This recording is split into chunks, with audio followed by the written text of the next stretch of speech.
You know them for their chart-topping hits, sold-out concerts, and larger-than-life personas, but today, their biggest audience is a prison yard. From wild scandals to jaw-dropping crimes, these once celebrated musicians traded fame for felony, and now they're serving serious time. What went wrong? How did they go from center stage to a concrete cell? Buckle up, because this is the shocking reality of musicians who are currently rotting in jail and the wild reasons why. Vybz Kartel, dancehall's most controversial icon. Love him or hate him, Vybz Kartel, aka the World Boss, is one of Jamaica's most influential cultural exports in recent years.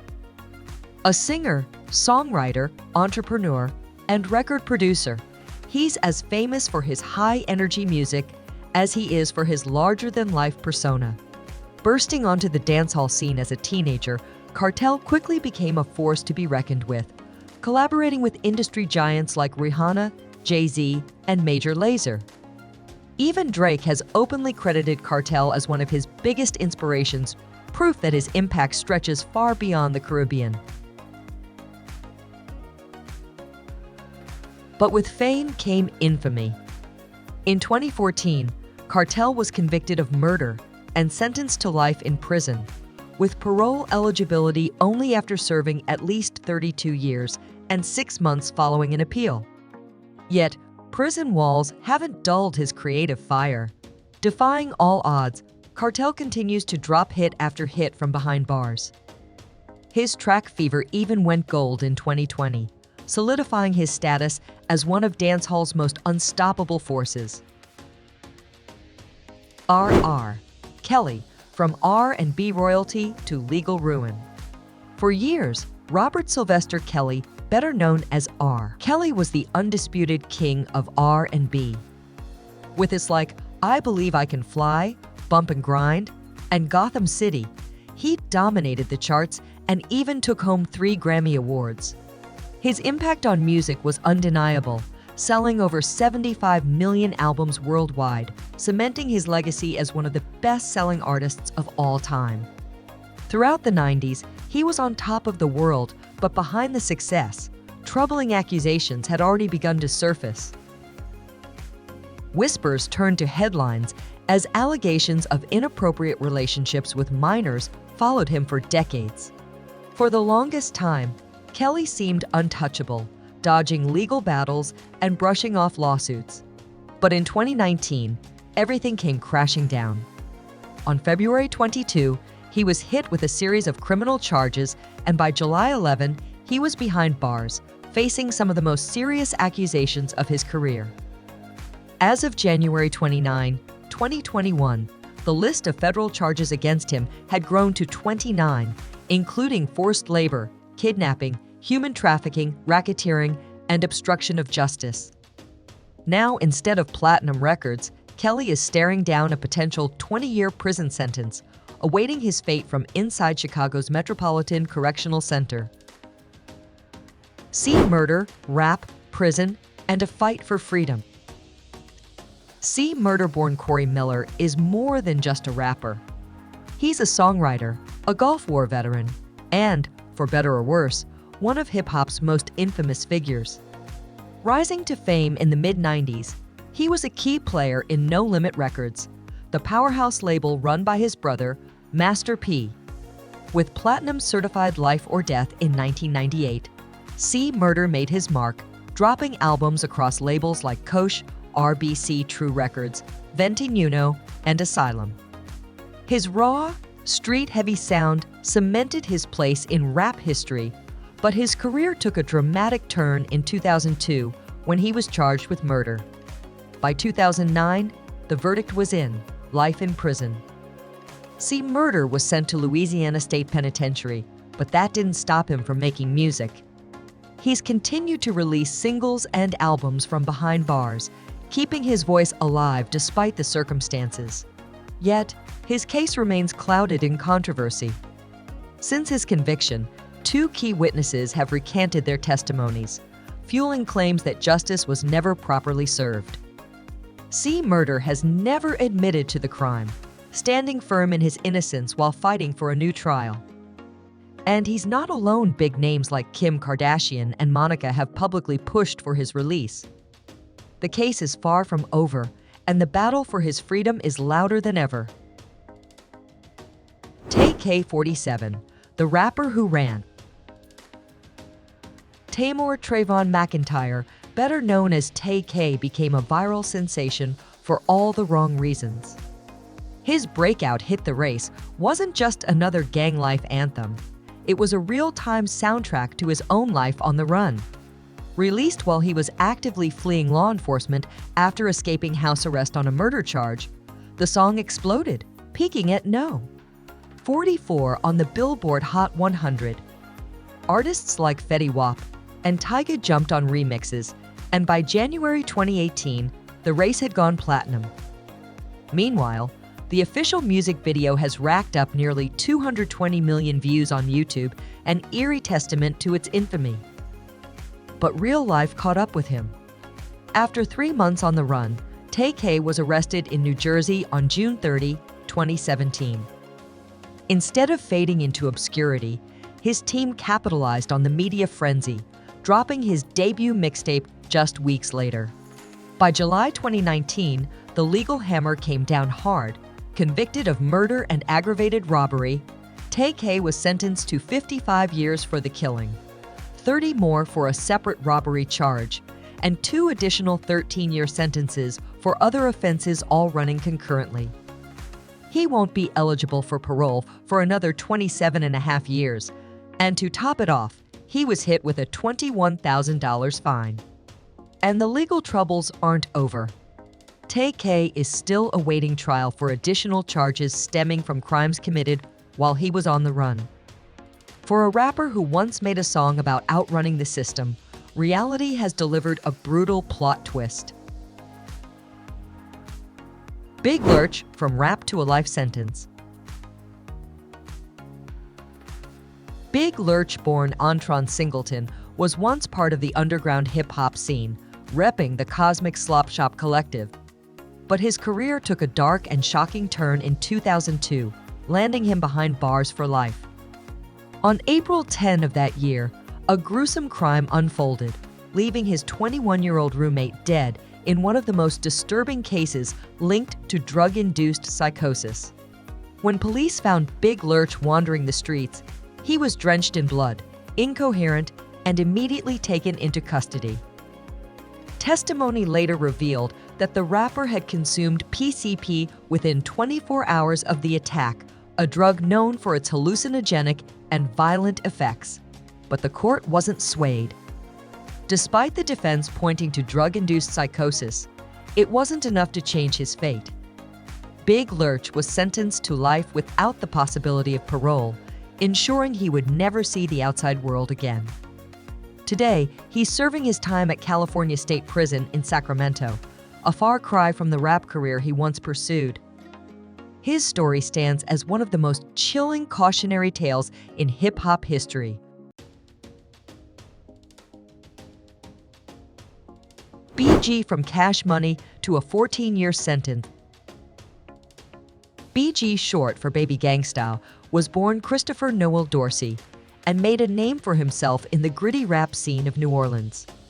His big break came in 1996 when he signed with Cash Money Records, setting the stage for a career that would shape Southern hip-hop. A year later, he teamed up with Lil Wayne and others to form the legendary Hot Boys, a group that helped redefine the genre. But by 2001, BG parted ways with Cash Money, launching his own label, Chopper City Records. He kept dropping hits, but none were bigger than Chopper City in the Ghetto, the platinum-certified album that gave the world Bling Bling a track so iconic it added a phrase to the dictionary. But success didn't shield him from trouble. In November 2009, a routine traffic stop in New Orleans took a sharp turn when officers found multiple firearms in his vehicle, 2 of which were reported stolen. The arrest led to serious legal battles, with BG pleading not guilty in early 2010. However, by July 12, 2012, the verdict was in, guilty of gun possession and witness tampering. The price: a 14-year prison sentence. BG's influence on hip-hop remains undeniable, but instead of ruling the streets, he's been serving time his fate sealed by the very lifestyle that made him famous. Young Q, see the rapper who betrayed his own mother. Some stories are shocking. Then there's the case of young Q Seaborn Kwame Wilson, a wannabe rapper who did the unthinkable. In early 2020, he was sentenced to 99 years behind bars. Harsh, maybe, but once you hear what he did, you might think otherwise. Yolanda Holmes was the definition of a loving mother. She spoiled her only son with affection, gave him everything he wanted, and ensured he never had to struggle. But that wasn't enough for young QC. Instead of gratitude, he saw opportunity. In September 2012, he hired hitman Eugene Spencer to kill her, expecting to cash in on her savings. The price for taking his own mother's life? A mere $3,500, except QC couldn't even follow through on that. When it came time to pay, the aspiring rapper handed over less than $100, proving that disloyalty wasn't his only crime. He was cheap too. With his mother gone, he lived large, draining her bank accounts and flexing on social media. But karma caught up fast. By 2013, the law had him in its grip, and by 2020, the final verdict was in. Spencer got 100 years, and young QC wasn't far behind with 99. A 2-hour jury deliberation sealed their fates, ensuring that whatever dreams QC had of fame and fortune would play out behind prison walls. Suge Knight, the ruthless king of death row. Gangsta rap might not have reached its towering heights without Marion Hughes Suge Knight Jr. as the mastermind behind Death Row Records. He didn't just shape the genre, he dominated it. Under his iron-fisted leadership, Death Row released two of the most legendary albums in hip-hop history, The Chronic by Dr. Dre, 1992, and Doggy Style by Snoop Dogg, 1993, with Tupac, Dre, and Snoop at the helm. The label became an unstoppable force, revolutionizing West Coast rap. But when Tupac was gunned down in 1996, everything unraveled. Suge, known for his relentless control, responded the only way he knew how, through intimidation, threats, and, allegedly, outright violence. For years, he ruled through fear, earning a reputation as one of the most dangerous men in the industry. But his aggression came at a cost. By the late 90s and early 2000s, Knight was in and out of prison, constantly entangled in legal trouble. His iron grip on Death Row eventually slipped, leading to the label's downfall. Still, Suge remained a towering, if infamous, figure until January 29, 2015, when everything came crashing down. That day, on the set of Straight Outta Compton, a dispute turned deadly. Suge ran over two men with his truck, killing one and seriously injuring the other. In 2018, he pled no contest to the charges and was sentenced to 28 years in prison. His earliest chance for parole? July 2037.